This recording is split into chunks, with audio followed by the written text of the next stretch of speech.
మన సభ్యులందరికీ నమస్కారం. Friends, this is Sadev Varma.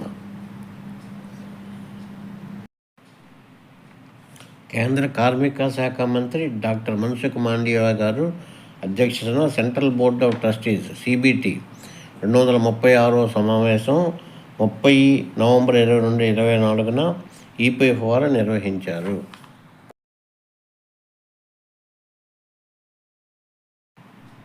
ఈ సమావేశంలో వడ్డీ గణన, ఆరోగ్యకరమైన పెట్టుబడి నిధి నిర్వహణకు సంబంధించి CBT పాత్ బ్రేకింగ్ నిర్ణయాలు తీసుకుంటుంది.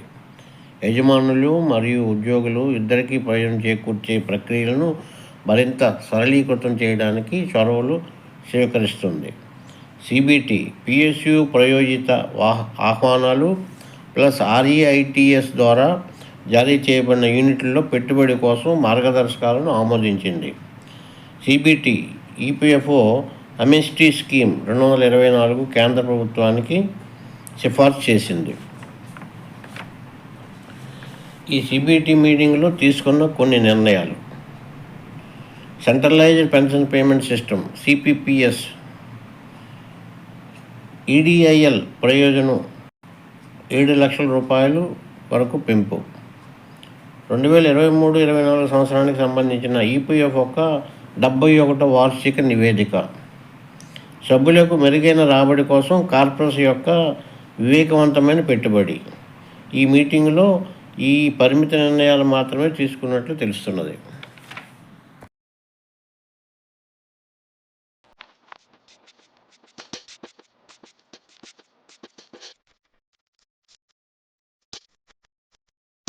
మేము గత వీడియోలో చెప్పినట్లు అతి ముఖ్యమైన పాయింట్, దేశవ్యాప్త E-95 పెన్షన్లు ఎదురు చూసిన మినిమం పెన్షన్ పెంపుదల విషయం అసలు ఈ CBT మీటింగ్ ఎజెండాలోనే లేదు.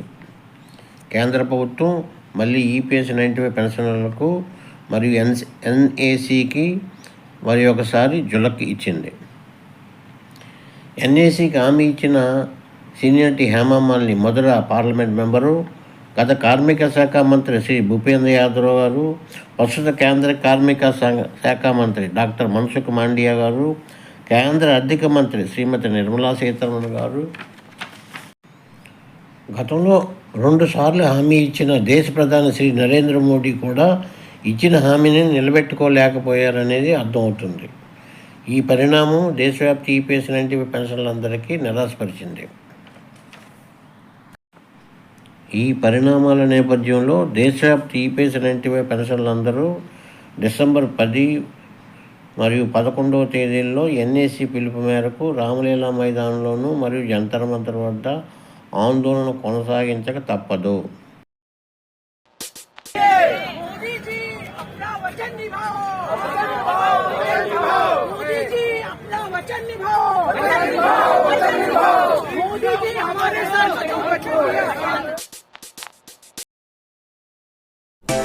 Let us hope for the best.